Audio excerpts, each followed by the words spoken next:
Welcome back to the NRG Recruitment Finals. Second match of the day is in the books, but we got three more coming at you. Our next one's going to be Death Star versus Ardwong. I'm Nathan, that's Admiral Zamora, joined by William Amnesiac Barton. And Amnesiac, we've seen two matches so far. Who do you think's looking strongest out of what we've seen? From what we've seen, I think that Dude just put on a really strong performance, but we also saw some games where LBYS was really bringing the heat. Played 5 Draconid operative effects in one game. He crushed Dude that game. And then in the first series, we saw Deathlore versus Astrogation. Astrogation taking some tight lines, and more importantly, able to recognize when he was maybe misstepping a little bit and able to learn from that, which is a really valuable skill as a Hearthstone player trying to compete at the highest level. But I would say, out of the players we've seen, Dude and Astro looked really, really strong to me. Yeah, I definitely am agreeing with you in some sense. I also really like the analysis from Astrogation. I think his attitude really positive for it, and looking outside the game as well for stuff that can help him inside the game, mentioning just his physical conditioning in that note, saying that not having eaten at a proper time maybe pulled away from his focus. That's something to keep in mind for people out there, is that there's a lot of little things that can change the mindset of some of these players as they're coming into some of these matches, and maybe sometimes take away from their overall mindset and approach to the match. So as we roll into our next one, I'm sorry, I said it was Death Star versus Ardwong. That was a misspeak. It is FKIShadow versus HotMEOWTH is going to be our next match. And HotMEOWTH, top 8 at the World Championships this year, but once he got to the main stage, play looked a little bit shaky. Yeah, I mean, I was there with him. He was definitely feeling the pressure on stage. He said he had a hard time thinking through his turns. Just felt kind of blindsided by how many people there were in the crowd and everything. And I mean, that's going to happen. That's a very high pressure environment. He didn't have much experience competing. So, I mean, kind of sucks, honestly. I think he was pretty disappointed in how he performed. But to see him bounce back is really good, in my opinion. And he's going to be taking on FKIShadow, a player who I don't know much about, but from what I can tell on GamerSensei has a fantastic coaching track record. And I'm really excited to see if he can translate that coaching style into a solid play. Yeah, a Greek player who I've played against a few times on ladder, and he makes the I believe it's Hearthstone puzzles. .net is he's the guy who makes the lethal puzzles, and they get posted on Reddit. Very popular trend that actually happens within sort of creating things inside the game. Very mathematical mind, and really focuses on that aspect of the game. Is very data driven and wants to focus on that spot. As far as tournament play is concerned, though, we haven't really seen a ton from him, but I do know a lot of his background comes from mathematical analysis, and loves looking at chess and bridge and poker and games like those. And so bringing that into Hearthstone, I think it's a really big facet where some players kind of rely more on their instinct and their experience, where some players rely on figuring out the data and having that be a driving force in their game. And I think the best players do both. And it's interesting to see if he can implement more of a feel aspect to it and letting his instincts pilot him at some points, and then also using his data-driven analysis to take care of some things. But it looks like we're going to be jumping into Game 1 in just a second here. In regard to bans, I believe HotMEOWTH's Druid was banned, and the Shaman of FKIShadow was banned. I mean, I can always get behind banning Shaman right now. I think Shaman is ridiculous. Shaman is ridiculous. So is this hand from HotMEOWTH, though. This hand is gas versus the Pirates. Not a great matchup to start with, but this is the hand that wins you the games, in my opinion.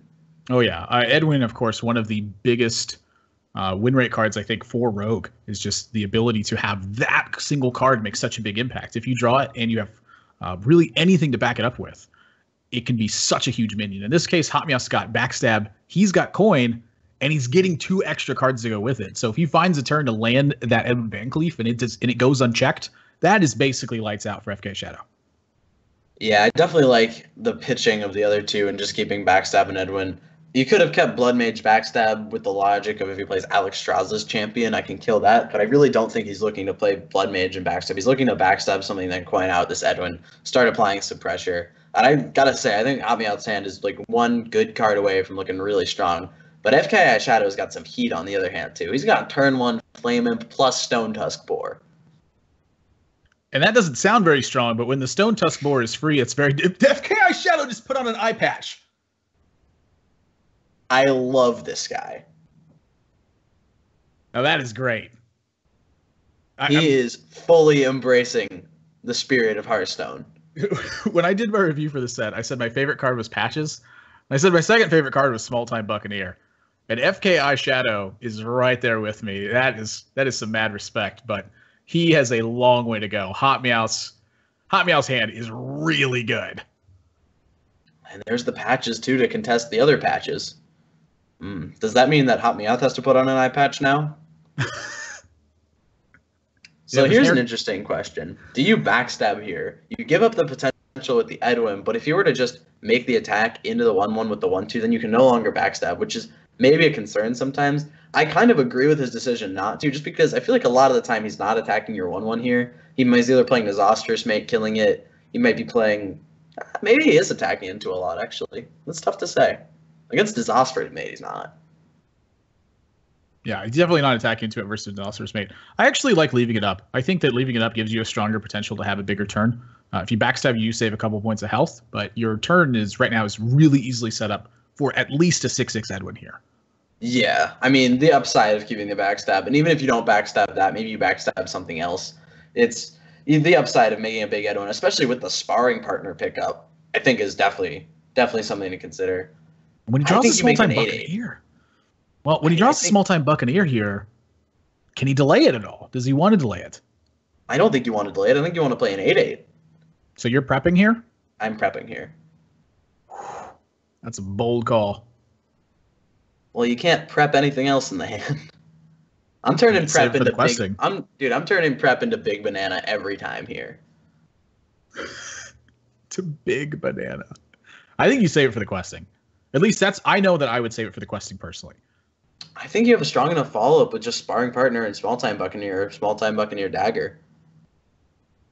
It's an interesting spot. I mean, that's definitely something worth talking about. Notice that most of our super really interesting spots too are coming early on in the game. A lot of these micro decisions that come into play. You look at the matchup as a whole, and when both classes are really slow, that's when you see these very elaborate late game states that reach weird positions. But every single time we've seen a matchup that's focused around the early game so far, we have seen options, very interesting options on one of the player's sides. Oh, okay. Well, that's good. That's brutal. The prep keep's going to work out. Then again, having an 8/8 would have been pretty good. And what other draws could have affected that as well? I mean, I'm thinking Eviscerate would have done the same thing. Eviscerate would have been good, yeah. So he had four draws that made four draws that made the preparation just insane to keep. Yeah. This also pulls heat off of Korkron hitting your Edwin Van Cleave. Because now if Korkron's going to come down, it basically needs to hit that questing adventure. Yeah. I mean, this worked out really well. I'm not going to lie. That's an Arcanite Reaper drawn. It's got a copy of Arcanite Reaper. So it's Dragon with Arcanite Reaper in it. The 5-drops in this deck are already so solidified, though. Yeah, I mean, Azure Drake and Arcanite Reaper are very conflicting game plans.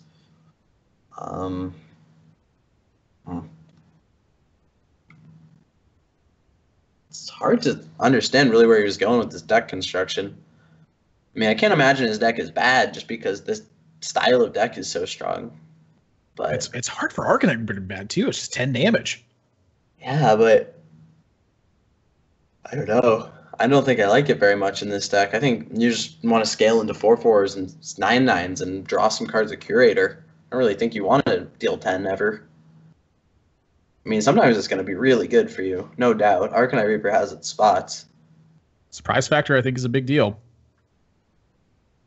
Maybe. I guess in a format like this, they don't know deck lists. That could be a really big deal. I don't think it's going to pan out this game, but a lot of this just boiled down to HotMEOWTH having really all the decisions to make. Did he want to make an Edwin? Did he want to save and build it a little bit bigger? I would like to see him not taunt the Edwin. I think you're riding the Edwin to victory here. I think you want to protect it. I don't think you need it to protect you. Well, he's protecting the 2 small-time Buccaneers with this. Those guys are going to clock. That's true. I think this is fine, too. I would have personally taunted one of the Buccaneers. Yeah, this is rough. I mean, do you Arcanite Reaper here? I think you pack it up and get ready for game number 2 here. You're just not beating this opener. Yeah. I mean, if you're Arcanite Reaper, you go to 2. You're never winning. Yeah, I mean, if that would have been Blackwing Corruptor, it would have made no difference. That would have been an Ash Drake, makes no difference. This start was all HotMEOWTH. And honestly, the thing that's most surprising to me is that despite all the aggro decks that are in the format right now, that Rogue has a way to thrive. And we've seen 4 players so far recognize that Rogue is potentially a big deck. Yeah, I mean, it's brought the heat in some of these matches, but it also has picked up its fair share of losses from what we've seen. I mean, it lost the Reno Warlock matchup twice. I think it's dropped the other games, but I can't remember. He's going to forego the weapon here. Yeah, I don't think it matters too much which way he does this. He's got the sparring partner protecting anyway. He's going to be able to connect with Tomb Pillager this way if he sees Blackwing Corruptor. There's just no counterplay from FKIShadow's build. That really punishes him either way he goes. Honestly, he might have been able to win this game if he didn't do anything that turn. Just passed. Just tack and pass. He probably still would have won. Like not even daggering. Just a strong setup. Just playing with fire there. Sometimes you just got it.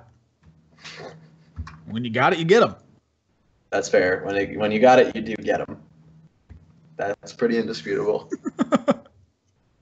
If you play Monkey, you're just dead. You're just dead, FKIShadow. This was a rough game of Hearthstone.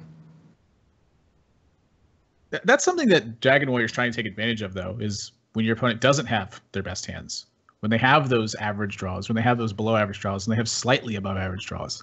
Dragon Warrior is not a deck that meets your opponent's best draws. But it is a deck that challenges the rest of them.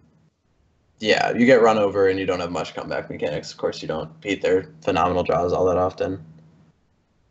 FKIShadow is taken off the eye patch. Yeah. Just is that an insight into his conquest pick order strats? Perhaps defecting away from the Pirates. But yeah, there's honestly I think there's very little to say about that game other than the difference between 8-8 Edwin and 6-6 Edwin. I think most of the decisions are pretty straightforward from both the builds there, and that's kind of Rogue doing what Rogue does. It wants to have big turns, and as a result, it does have some built-in failure rate. When you draw poorly with Rogue, it looks like a really awful deck, but when you draw really well with Rogue, sometimes you wonder why you're not playing it. Yeah, I mean, when he picked up the sap, that was pretty lights out. I still think making the 8-8 was better just because it was tangibly better in the hand. And I don't think he was in a spot where he had to play the cards in his deck just because of how powerful making an 8-8 would have been and taunting it with sparring partner against an aggressive deck. But I can see his logic. He got very rewarded for it. So, yeah, I mean, well played. Saw pretty solid lines. Was able to put on a lot of pressure with an aggressive hand. Didn't take it too slow or anything. And, yeah, I mean, that was just a brutal game for FKIShadow, though. Like, I don't think he could have won that. No, there's no way he could have won. I don't think there's any way you could manipulate his cards into a winning position versus that. And that's just the power of Edwin. So if you like big decks that do big stuff, maybe Rogue's for you. Maybe you joke, make a questing adventurer Rogue like Amnesiac did, and it actually just catches on and becomes the Rogue deck. You just run it up to top 5 legend while you're streaming. 3 different times. What a weird build. It's going to be the Warrior Mirror. We'll see if HotMEOWTH's built the same way. It seems to me that the deck of choice for players who are reaching the higher echelon of legend ranks have started to move over towards the Dragon build for every single Pirate Warrior. Yeah, I've seen mostly Dragon Pirates. I've actually seen less Pirates in general, which is a little weird. Just like less aggressive Warrior, more aggressive Shaman, more of that Aviana Druid, more Reno Luck, and more Priest as well. But if I do see Warrior, I'm assuming they're Dragons at this point. It's just kind of accepted that it is an extremely powerful build of the deck. I personally think it's really, really strong. The first time, I'm 16-1 with the deck on ladder. Like, that shouldn't happen. So, the deck is definitely pretty insane. Yeah, HotMEOWTH going to keep a fairly standard opener here with a small-time Buccaneer and Alex Strauss as champion. How do you snag value in this matchup, and what ends up being the winning case when you're playing this? I mean, a lot of times it feels like the slightly slower start actually has an advantage sometimes because they're fighting for value stronger. Yeah, I mean, old Dragon Warrior Mirror, I played it a lot at one point. I just played it a lot in like one day, and I kind of figured out a lot about it. And it was all about the swings, and it wasn't like the thing about it, which was really interesting, was all the cards in your deck died to Fiery War Axe in the early game. So what really mattered was Fiery War Axe trumped everything. And if they had Fiery War Axe, you needed the higher value minions, not a quicker start, because they would just blow you out. sometimes the faster starts are just good enough to get there. But the really interesting thing to me is most of the way you pick up value in this matchup is through the swing 3 damage cards. It really still was the case in the past, which was Axe and which was Blackwing Corruptor. That was how you get big swing turns. But now, since the decks are kind of smaller almost, like they're playing a little more micromanaging type games, they don't scale into Rag and Grom as often. And so I think that this is more going to be about doing that, but on an even smaller level. Maybe Nazas First Mate now is your swing card. Maybe whoever gets the small-time Buccaneer buff into their opponent's small-time Buccaneer, maybe that's the big edge you're looking for. So I think it's going to be more of the same in that trying to be the guy getting the little edges is going to be good, and extracting value and getting 2-for-1s and stuff. But I think it just scaled down a little bit to where maybe keeping smaller amounts of things like 1-1s are suddenly very relevant because Ravaging Ghoul is less important. Stuff like that. Yeah, Slam is the tech choice for HotMEOWTH. A card that I have actually not seen in this build yet, but I can say the same thing for the Arcanite Reaper and FKIShadow's build. And I have to say, Slam is looking a little bit better at how it's going to fight for the board. Yeah, I think I'm a fan of the Slam. I was thinking a lot about it because the original build that I saw had 2 Acidic Swamp Oozes in it. That was the one that you and Sixo showed me. And I was like, oh yeah, this is great. I'm just going to beat him up with 3/2s. And it was pretty great. But the meta started to shift away a little bit from more weapon-based stuff. Like Pirates has become Dragon Pirates, where Ooze is a little worse. Aggro Shaman's cutting Doomhammer. So I was like, all right, I'm probably going to trim down to 1 Ooze because that's probably fine in this meta. And when I was thinking about cards to play, it was really Blood to Ichor or Slam for me. And I went with Slam. I felt like it was fine. So I don't disagree with this tech choice for him. It's going to be really insane here. Well, I suppose that it's actually not going to be that good. But I think it's going to be good enough. Looks pretty solid to me. I mean, it's not bad. I don't know if you play it here, though. Apparently you do. Yeah, I mean, I think I agree with playing it just because looking for a 4-drop is very relevant. And were you to just hit an armor, you're not guaranteed to get a good slam next turn anyway because he's probably just playing another 4 health minion. So this is like a very similar setup versus that. Yeah, it's probably better to play it. Just look deeper in your deck, get 1 more draw, Twilight Guardian, Kor'kron Elite type stuff. I wonder if he even needed to play it. Like maybe he... Is there any merit to holding it? Just playing the Zos First Mate, armoring up, saving the slam. Yeah, that's what I was for thinking this about. turn? Yeah, I thought about that, but I kind of concluded that you're not going to get a good slam this turn, or not like a super clean one anyway most of the time, because he's going to play something like a Fierce Monkey. So I guess then you just run in the Zos First Mate with slam. That's pretty good too. I mean, that's kind of my instinct, but he gets rewarded here. He finds the Twilight Guardian. I think... Wow. I don't know. I don't know if you need to attack there. That's the one that I'm really looking at now, is you do get to push damage this way. You do get value out of your 3/2, but you have a Twilight Guardian blocking for your Alex Shaw's champion at this point. Can you just go for extreme value, set up Blackwing Corruptor? Oh, you're saying just pass there. Yeah. That doesn't seem that bad. You get a guaranteed really good Blackwing Corruptor. And that's the only thing I'm looking at is HotMEOWTH's playing that turn blisteringly fast. And he does have some option in front of him. Yeah, I mean, I think he autopiloted, said, all right, favorable trade, use the weapon, play a 3/6. But, yeah, I don't think it was actually that bad to just hold. I mean, the opportunity cost you're losing is 4 damage. You don't really ever get punished because Execute's not really in the deck. Whoa. He wants to guarantee the Blackwing Corruptor next turn, but is that too conservative? I think FKIShadow is actually in the opposite spot, where it's actually fairly brilliant to attack there, to make sure that you land it. You know, if you run into like Fiery War Axe and like an Alex Shaw's champion or something weird, you may lose your whole board, and then the 3/6 runs away with the game. And this way, he gets to bring it to almost a parity board state where he's taking more damage, but maybe he can get the control of the game back. It's kind of a weird spot, honestly. Yeah, I mean, I think you're pretty committed to Blackwing Corrupting. I suppose if you Arcanite Reaper this turn, you can Arcanite Reaper and Blackwing. You can swing with your Arcanite Reaper and Blackwing Corruptor next turn, but I don't think you have the life total to do that. No, I don't think so either. It's really close. You could set the Arcanite Reaper and pass, but that makes no sense compared to playing Blackwing Corruptor. Yeah, so mirroring the plays of HotMEOWTH's start has given him the freedom to drive the trades. And that is a lot of the matchup, is simply driving the trades. Yeah, this is looking pretty lights out. I mean, I don't think you kill it. You don't have a very good kill on it, right? No, I think you have a good block against it with the Yeah, Twilight Guardian. 3/6 is really good against 5. Speaking of which, the Arcanite Reaper. It's pretty miserable, yeah. Stings. Oh, what if he has upgrade? Arcanite Reaper upgrade's pretty good against 6 health. I mean, it's not very good against the 5/4 hitting you already, though. That's the one thing I'm worried about. Yeah, I mean, you probably die anyway, but...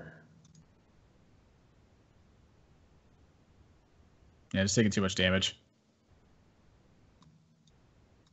Slam definitely looking a little bit better in this mirror match. Yeah, the Slam was pretty good. Got him a card deeper in his deck, found that Twilight Guardian. He's got the Blood to Ichor too, so he is giving quite a big nod to this potential mirror match. Yeah, it's interesting. I wonder what he's not running. Maybe he's not playing any copies of 6 Swampoos. He also didn't ban away FKI's Shaman. Yeah, he banned away his Druid, right? Yeah, Priest. Oh, he banned his Priest, really? Huh. Interesting. Oh, nope. He banned Shaman. Apologies. He banned, yeah, okay, we're getting the hot off the press update. He banned Shaman. All right. Still respecting the Shaman. Pretty reasonable. Man, this game is so over. I was a little bit curious how the Druid build fits in and the Rogue build fits in if he's not banning Shaman. It's like, wow, really just ripping it? Yeah. It's like, well, I crushed this matchup. That's banning away. Yeah, having cohesive ban strategy is definitely a really big part of Conquest.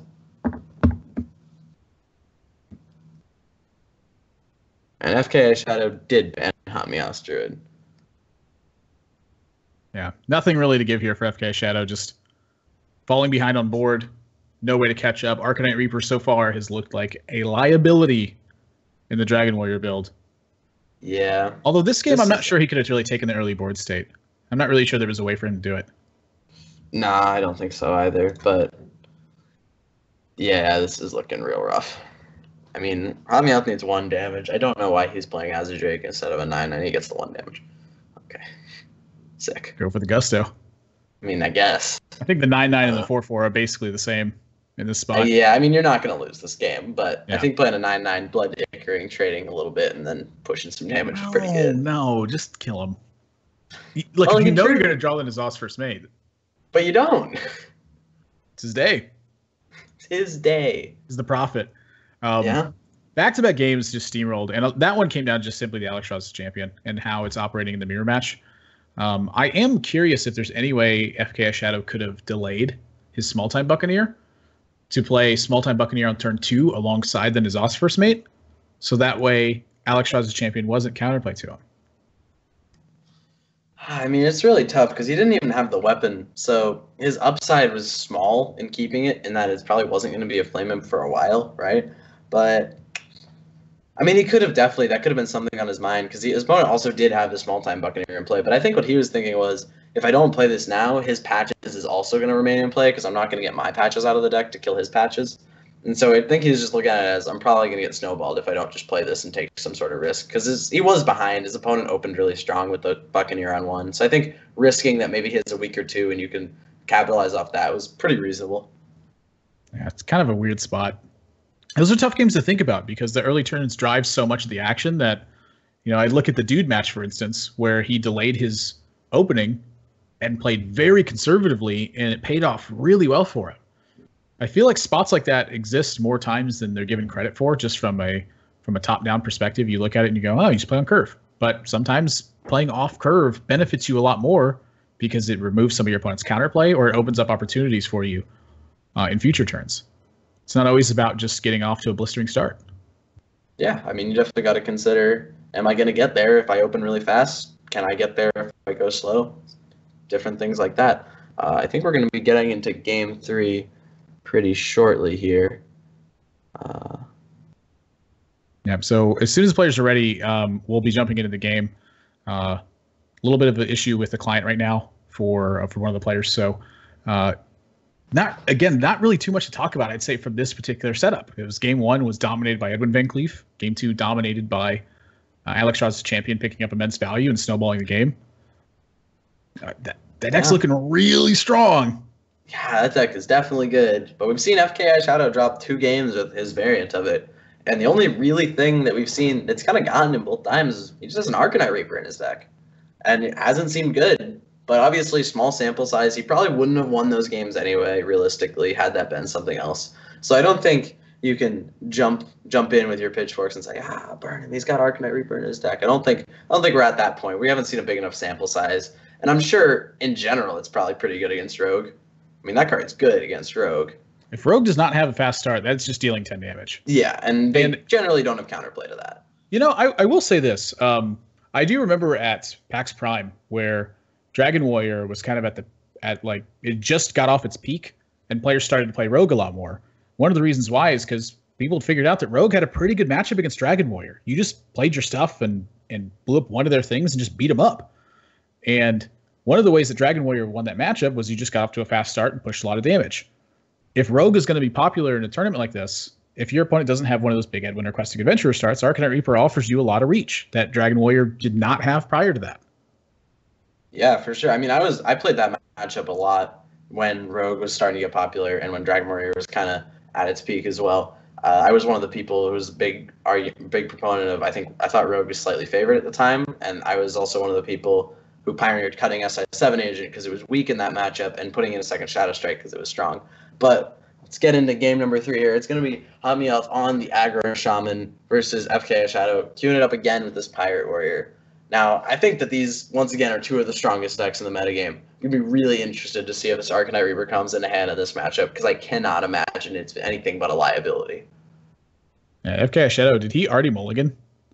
Oh, no. No, he did not. Okay. So patch is not the opening hand. That's the disaster. We've yet to see that from any of the players today who's actually drawing the patches. Now, I have found drawing patches to be quite weirdly the worst draw possible. Like you have one less real card and you didn't get it for free.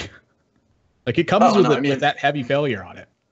Yeah, I mean it makes sense when you draw it. It's not great. I don't know. Sometimes I draw it and I'm like, I'm just gonna Flame Tongue Totem this. It's kind of not that bad.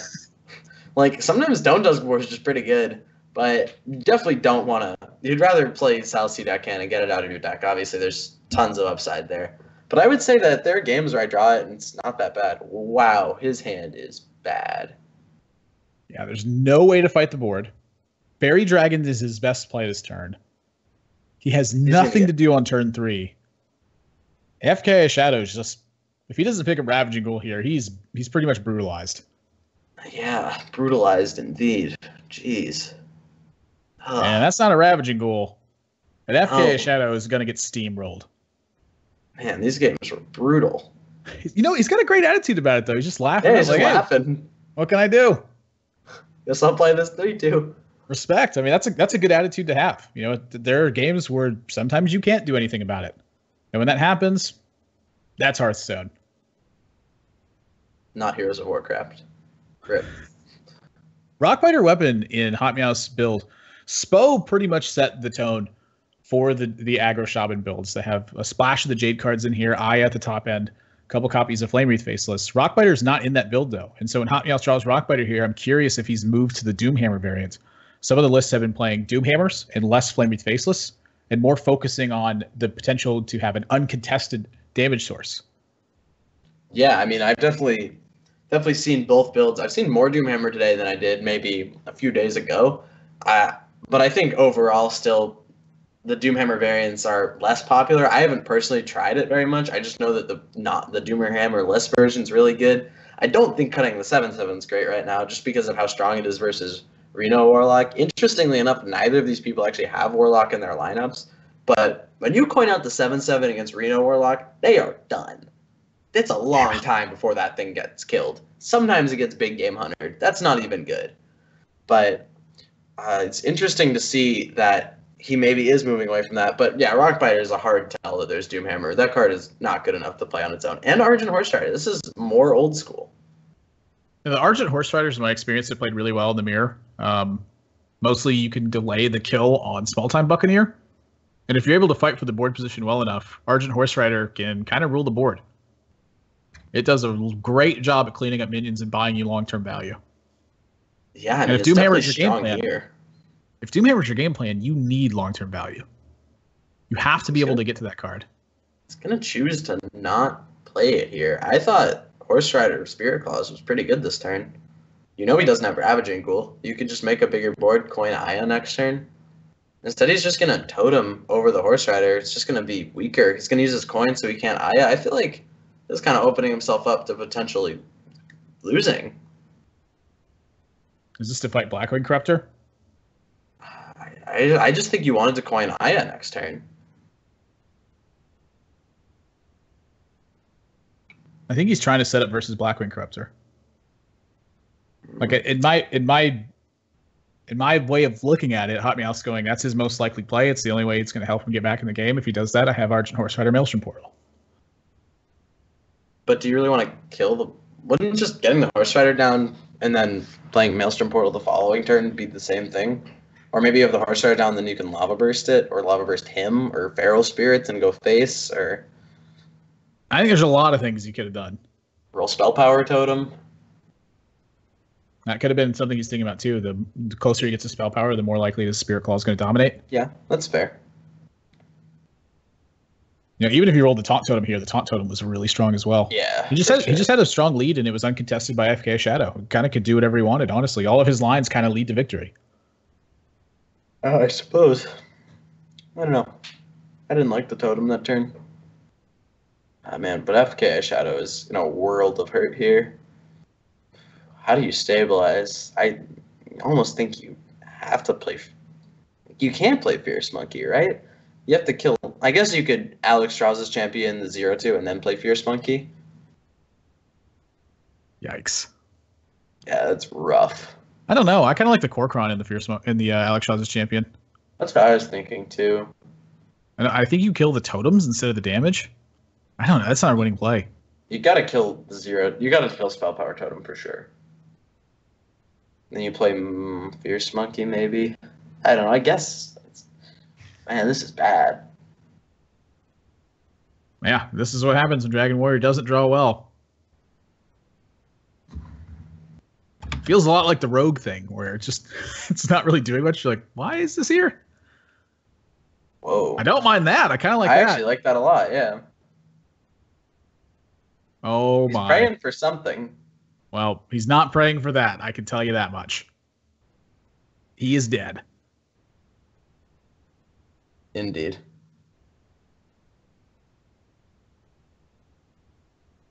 Yeah. 2 Lava Bursts will do it. He's got a solid attitude about it, though, so that's good. Hey, Patches, am I right? Patches, am I right? Did deal 6 damage this game. That's a lot of damage. Yeah, jeez. He's just lived the whole time. That's crazy. That's going to be a swift 3-0. That is the first stomp we've seen. I think both the other series went to 5. Yeah, both the others went to 5. This one, though, I don't really feel like it was like anything FKIShadow could have done. I think this one honestly just came down to pan-outs. Yeah, sometimes you just lose. That's cards. That's Hearthstone. And the attitude here, I think the attitude's the big takeaway thing to look at here. Yeah. Where FKIShadow just kept his wits about him, and you live to fight another day. Not every single day you're going to win in cards. It's about long-term consistency. It's about making the right decisions long-term.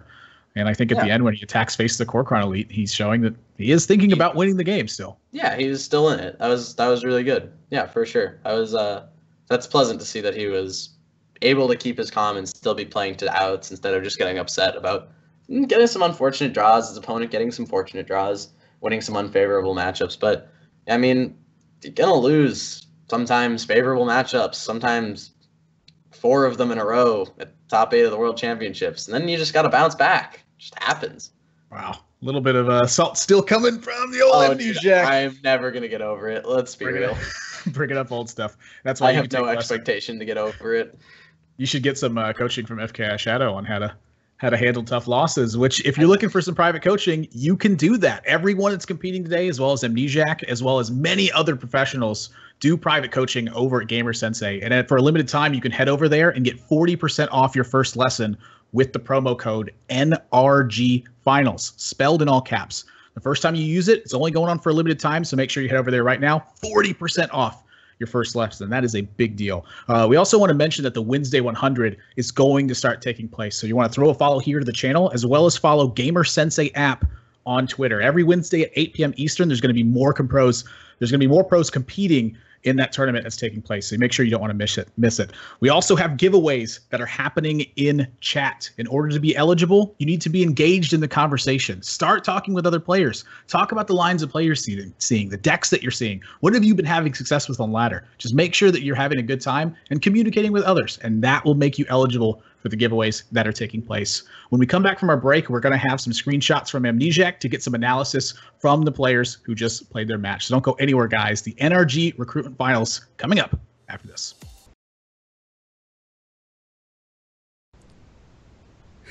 It's the NRG Recruitment Finals. I'm joined by William Amnesiac Barton. That karate chop could have killed a man. We also got HotMEOWTH and FKIShadow here to give some of their insights into the match that they played. Amnesiac, what have you come up with for these guys?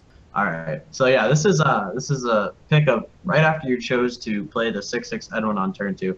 I was just wondering, I think the big decision point this turn was whether or not to make it a 6-6 or an 8-8, and I was wondering why you chose to make it a 6-6 rather than just playing the prep. I kind of want to save the prep in case I need like some tempo swings, like if I draw a spell. It's that way, like I have more options there. And I feel like that play like gives me more options to control board, like more draw potential to control board. Yeah, but don't you think that if you just make an 8-8 and then you taunt it next turn, that's like pretty strong, and then you don't need to draw the spell in the first place to get the tempo swing? I usually don't like relying on one minion. Do you think he's going to execute? Well, I don't like the list is not public, so there might be a chance. But I know like most of the lists don't have execute. But I don't really like being more minion heavy. Like I like just having more options, like more spells to control. But that's definitely like it's not bad to just play and taunt it up. Yeah. I just like saving more resources. Like even though like you don't have any spells in hand, like there's more potential that way. Yeah, that makes sense. Just looking for a longer conservative line. All right, yeah, that makes sense. So can we get to the next screenshot? Next one's for FKIShadow. FKIShadow, do you remember your turn 6 in the third game? I think so. Yeah, I remember that. The third. Right, good. So we're just gonna free ball this. So you chose to play Alex Shaw as a champion and attack a 0-2 totem, and then play Cork on Elite and attack your opponent for 4, setting him to 15, and you were at 14. And you had the option to play Fierce Funky that turn and kill the 0-2, or you could have traded the Corkon. I thought that your play was by far the best one. And I want to just compliment you on, you got some kind of bad draws. That series is kind of rough, but you're still able at the very end to like look for the winning lines and try and make some winning plays, which I thought was like really impressive, like to not get tilted and still be looking for winning lines. So I wanted to commend you on that for one. But I kind of wanted to get your thought process on what was going through your head when you chose to be aggressive like that, rather than just taking the more conservative line and trying to grind them out. First thing first, I would say my kids that was a really hard series that won 3-2 by HotMEOWTH on a 1 out of 32 rag. First thing first. That's not a 3-0 in my mind. No, I'm kidding. The idea was, yeah, the exact thing you said. I mean, you got to pay your odds. My odds was like HotMEOWTH, DCing, disconnecting. No kidding. I mean, my odds was like an unanswered 9-9, maybe, you know. But when you are that desperate, you got to do it. You know, you got to play for it. I mean, it doesn't matter. It's still 1%, right? You got to chase that 1%. But I think it was a really amazing series. Congratulations to HotMEOWTH. You played it perfectly. Man, I love that. It's great. I just think the bravery of the eye patch was the best part. Yeah. Oh my god, I forgot about it. Oh, sorry guys. Oh my god, there it is. I mean, you know, there it is. Now it's the real FKIShadow. I had to, you know, Patches is my favorite card of the expansion, you know, so I had to create an eye patch just for him. But yeah, after all, I think at this end, you got to, I guess, breaking the spell power totem makes sense, you know, and then going phase. Yeah, I think it was like 1%, maybe less. I must do the maths on this, but yeah. Yeah. All right. Awesome.